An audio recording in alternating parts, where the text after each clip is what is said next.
After having used over 15 types of smartwatches and fitness trackers from the likes of Google, Samsung, Huawei, Mobvoi, Xiaomi, just to name a few, I've switched over to a dumb watch. Was it a smart move or a dumb one? Well, I'll break down why I did it, what I miss, and how I'm coping with it. Okay, coping with it sounds like I was an addict. Well, maybe. Namaste, we are DHRME. Damn, he really misinterpreted everything? So why did I stop using a smartwatch for the last 3 months?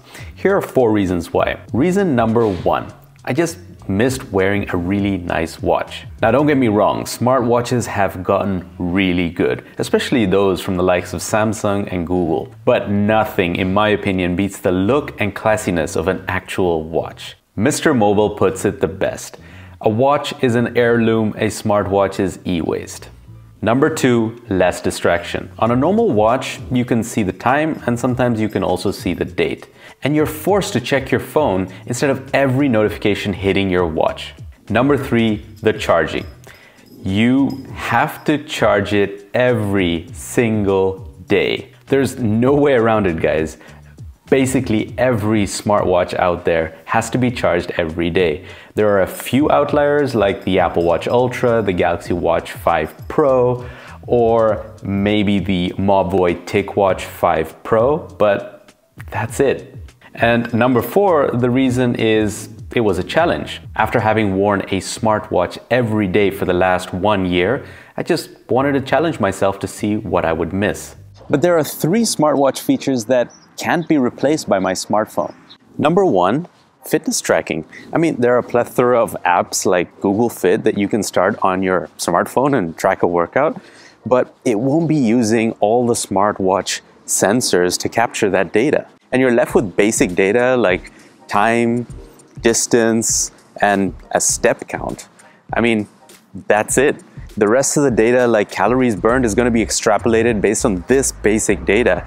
Whereas you're missing all of the sensors that are built into a smartwatch or a fitness tracker, like a heart rate sensor, an SpO2 sensor to calculate things like calories burned.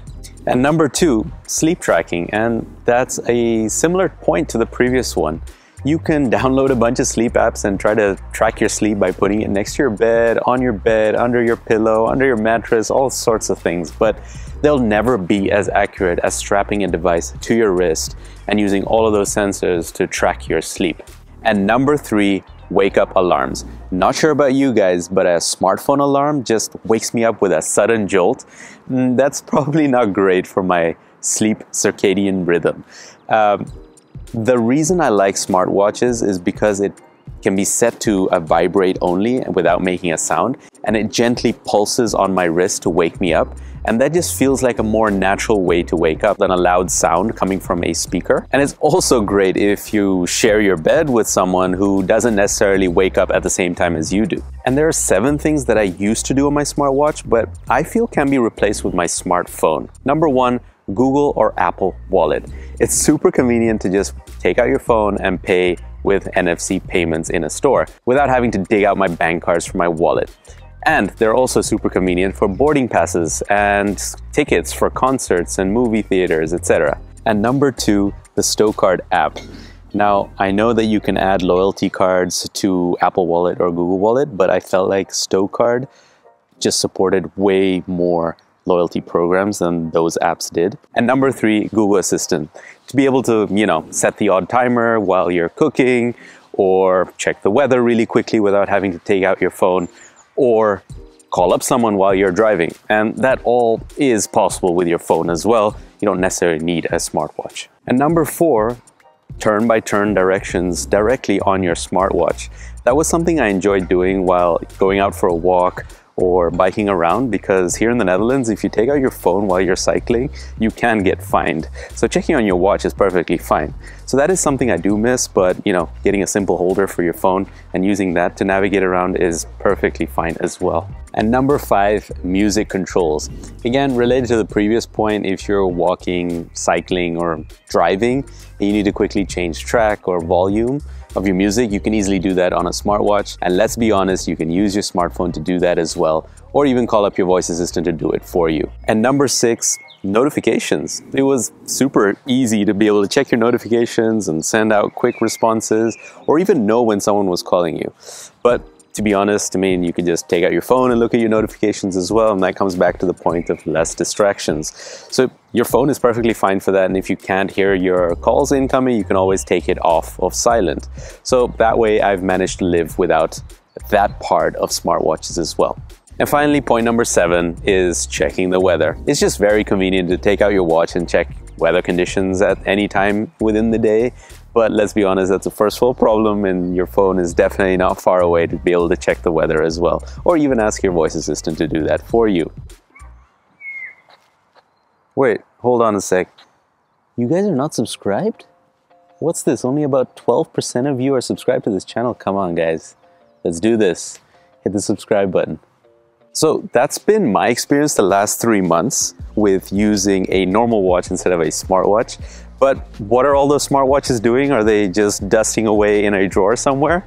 Well, not exactly. They still come out with me for runs or other kinds of workouts because, like I said, that's one thing I can't replace with my smartphone, at least not if I want accurate health and fitness data. So I do take it out for runs, and that's been working perfectly fine. Although I do have to say that smartphone manufacturers are pretty smart because they like to keep you in the ecosystem, and I have that as well because they want you to close your rings or, you know, reach your stand goals or whatnot. And I sometimes do give into it, and I like to wear the watch a little longer than just for the workout, but then I go back to wearing a normal watch anyway. So that's been my take on smartwatches the last 3 months. I don't know if I'll continue doing this by just sticking to an analog watch and, you know, putting on the smartwatch when I need to for workouts. But let's see, I'm very curious. Do you guys ever, you know, swing between normal watches and smartwatches? Do you have a preference? What's been your experience like? Would be super curious to hear, so leave your thoughts and experiences down in the comments below. This was just an opinion piece of mine specifically and my experience, and no review by any means. And I'm still using my Samsung Galaxy Watch 5 Pro, and that is the reason that I'm not part of this video, which is a... Just curious if, you know, anyone out there shares my opinion on this topic or not. But one thing you guys should know is that this video is not sponsored by any smartwatch. Well, that would be weird if a smartwatch company would sponsor this video, or any company for that matter. The real sponsor is you guys, our lovely YouTube members and patrons. Thank you very, very much. And a special shout out goes to Gamma Panda, Hunter, and Paula for your Fuck Montier membership. Thank you very much. And yeah, you've been smart about dumb watches, and we've been DHRME. Dui.